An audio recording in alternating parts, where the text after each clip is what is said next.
Howdy Hoopers, this is Shay Rippinger here of Hip the Hoopla, here to give you a quick tutorial on how to do a hoop finger twist move.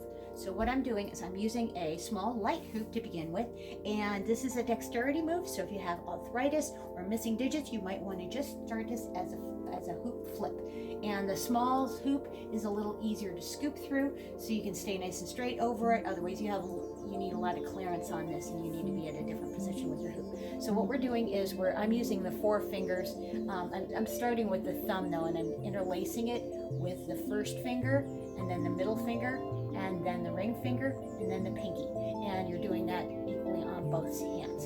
And just working it through, working it through, working it through. Start slow at first, and then you can do it a little bit faster. You can also turn this around and change your access points of where you're going with this. So enjoy that. Rock on. Peace out. Thanks for watching.